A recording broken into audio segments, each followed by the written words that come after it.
Does the Bible teach that the earth is only 6,000 years old? There are some evangelical and conservative Christians who would say yes, but yet that seems to fly in the face of the scientific measurements that indicate that the earth is 4.5 billion years old. In the midst of this conflict, these Christians argue that God created with the appearance of age. But is that a valid argument? I'm joined today by Dr. Ken Keathley, a Christian scholar, a professor of theology at Southeastern Baptist Theological Seminary at Wake Forest, to help answer that question. Ken, is the appearance of age argument a good response to the scientific evidence for the antiquity of the earth? Well, it may be the only argument available, but I don't think it's a very good one. Let's face it, it is an admission, the very fact that they use the appearance of age argument, it is an admission that the evidence is against them.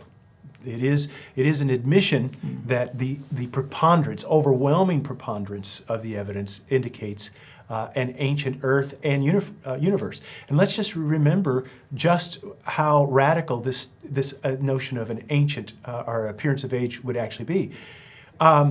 Physicists tell us that the very light from the sun took more than 10,000 years for the light to come from the core out to the surface of the sun and reach us. So this would mean, as some young earth creationists admit, that the light that we see from the sun really doesn't come from the sun. Are we really wanting to go that route and claim that the universe, for all intents and purposes, is an illusion? Fact of the matter is, the person who first argued the appearance of age hypothesis was a marine biologist by the name of Philip Gosey. Back in the 1850s, wrote a book called Omphalos. Omphalos is the Greek word for belly button. And the reason he entitled that, because he was asking the question, if God created Adam as a fully functioning adult male, did he have a belly button? And the answer is yes, according to Gosey, because God created Adam with the appearance of age. And so he argued the appearance of age argument, but he pointed out that in order for the appearance of age to work, that's the appearance of a history. And he goes through everything from fish scales to fern leaves to deer antlers, that everything that we see that are indicators of age, they're also indicators of what happened during that time. There's a history there. My dad had a lumber company when I was growing up, and I could remember my dad, as he would look at trees and the rings of the trees, he could tell you not only the age of the tree, but he could tell you the life of the tree, because different rings indicated different things, like whether or not there was a drought that year, or whether or not the tree was attacked by insects. So, as Gosey points out, that an appearance of age means the appearance of a history. And here's the thing that Gosey then argued. This is the mind-blowing thing that young earth creationists seem to forget. He said, if God created with the appearance of age, and you can't disprove it. As Bertrand Russell himself pointed out, the universe could have been created 5 minutes ago, and you couldn't disprove it if God created us with memories and the need for a haircut. How would you disprove it?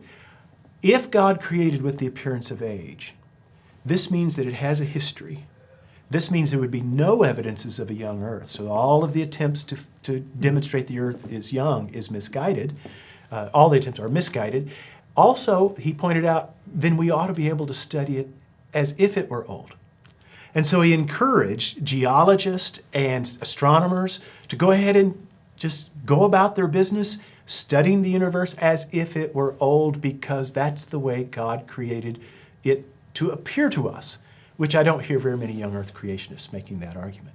Now, doesn't this fundamentally create some theological problems about the character of God?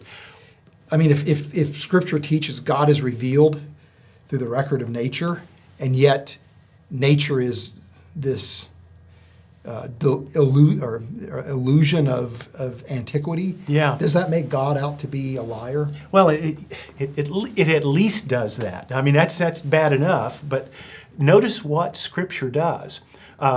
Many of our young earth brethren will say, well, yes, Scripture, our nature reveals to us much about God, but since nature is fallen, it's under the curse, it's a distorted record. One does not find that argument in any of the Bible. If you'll notice in the places where the Bible does appeal to the created order, Psalm 19, the heavens declare the glory of God, and the firmament shows his handiwork. There isn't one part in it that says, yeah, but watch out, it's going to give you a distorted message. Jeremiah, talking to the people of Israel, saying how they can count on his faithfulness, points to nature and the regularity and the consistency that one sees in the created order. Paul, in Romans chapter 1, talks about how God's character and qualities are revealed to humanity through nature such that we are without excuse.